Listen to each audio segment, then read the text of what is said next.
I met Cody, Christine, Mary, and Janelle. They had already decided to do this television show. Whoa. I remember Cody saying to me, you know, we're doing this television show and we're going to go public. And I thought he was like kind of bragging, or like he was full of it. He was like, oh yeah, I'm going to be on a television show. I'm a TV star. We got divorced, and it was only 7 months later that I actually met Cody and Mary, and they started pursuing a relationship.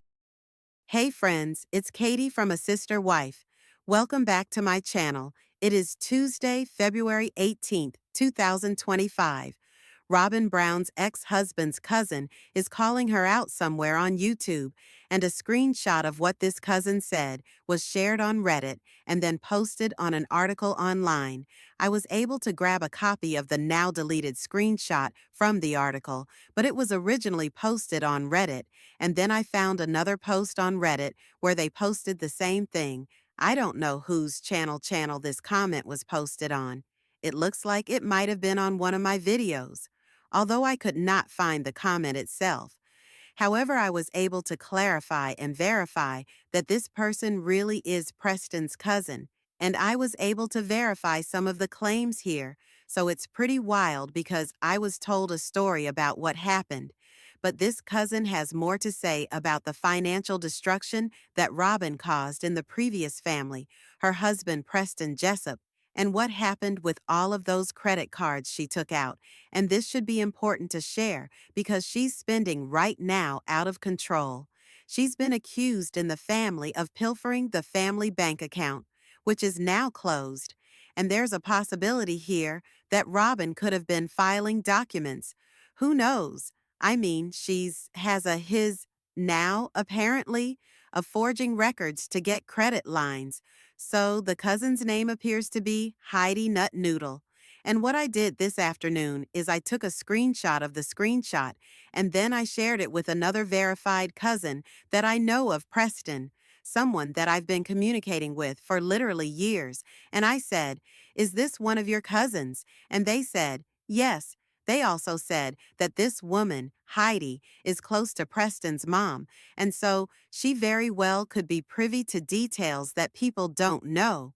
You know, I've spoken to you guys about how his niece was there when Robyn was found to have all of these receipts and these credit card bills that were due, and she was hiding clothing in this shed in the back of the house and then taking stuff out of the house. And then the niece said that Robyn was paying for babysitting of her kids by the niece's older sisters, so older nieces of Preston's, to take care of the kids while she was shopping, and that's how the family started to figure out that she might have a problem. And then when the niece walked in, she said that Robyn was looking at all of these bills. She was crying, and that's kind of when everything sort of hit the fan. And this was also around the same time that everyone in Pinesdale was hearing about Sister Wives getting a show. And the niece had mentioned that Robyn was at that time very motivated about being famous and getting on reality television. And that after she got caught stealing this money from Preston and taking out these credit cards without his knowledge, she left, and then he was forced to file for divorce because she took off, and he tried to BL block her from leaving the state with the kids, and eventually gave in under the promise that they would have this out-of-state visitation agreement, and then the divorce happened. And on the show, Robyn said that she agreed to take on the debt as a peacemaker, but that's not what happened at all. It was she had to take on the debt. So giving you that backstory to share with you what the cousin wrote, as Preston Jessup's full first cousin, I cannot stay silent. The reason Preston refused to let his children say they wanted Cody to adopt them has to do with the same reason Robyn forced them to call Cody Daddy Robyn literally made her children do things her way, or else that is what caused them anxiety every time Preston was allowed, which was hardly ever to talk to any of his children. He could hear Robyn in the background, whispering in their ear. They would parrot what she was telling them. Preston would not allow anything to go forward with the adoption until he had a private meeting with each of his children.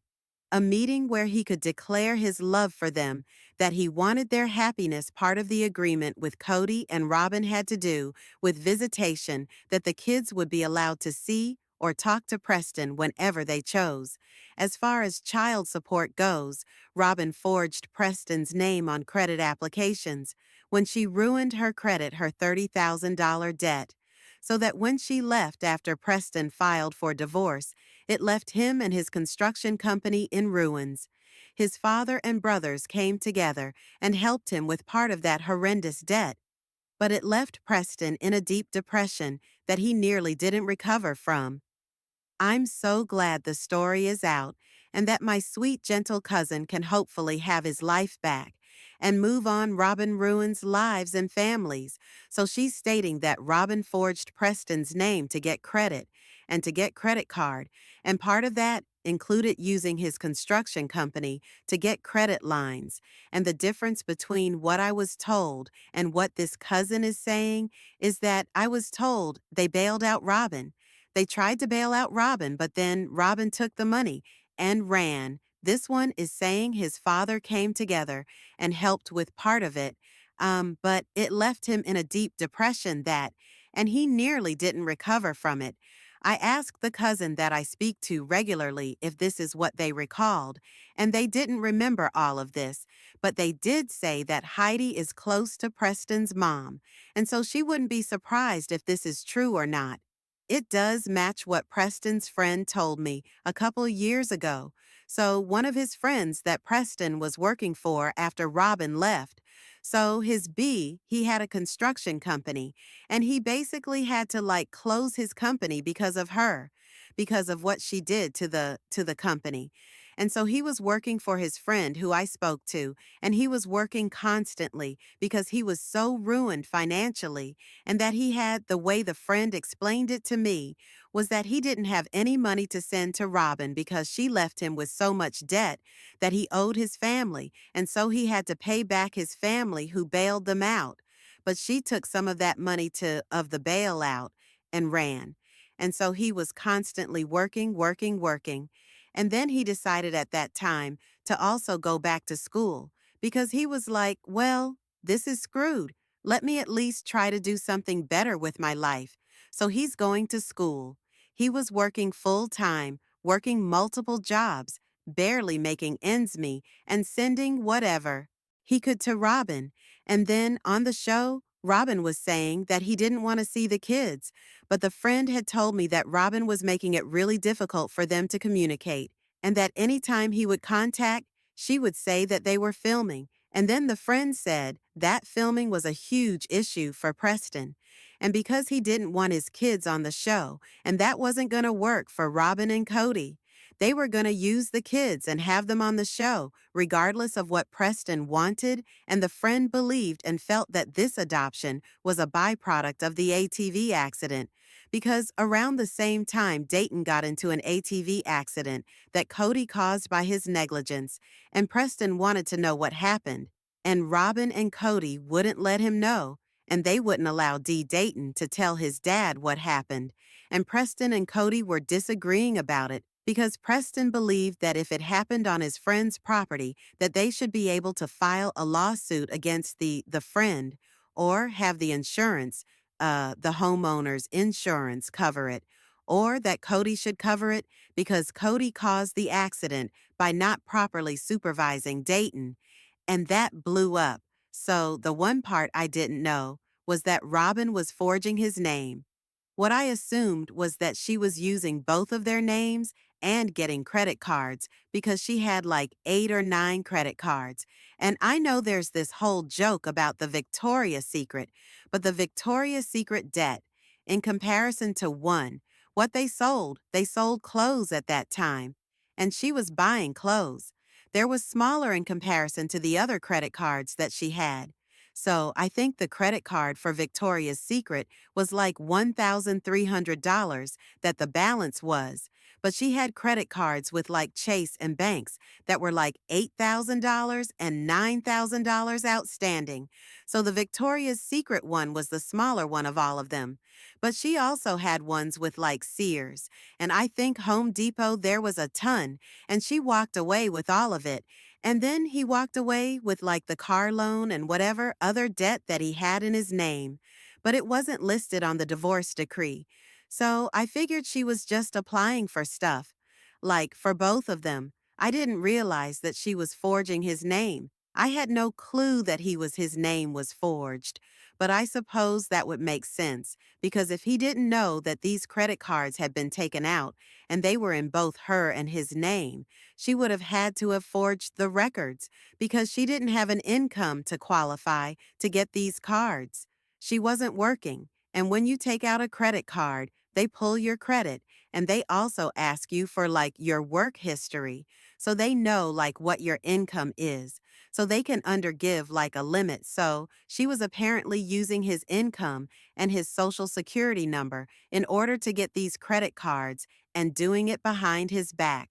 This makes me concerned for the family because who knows what she could have taken out in other people's names without their knowledge at this time, because Cody and Robyn have access to every single person's social security number in the family date of birth and their income and tax records.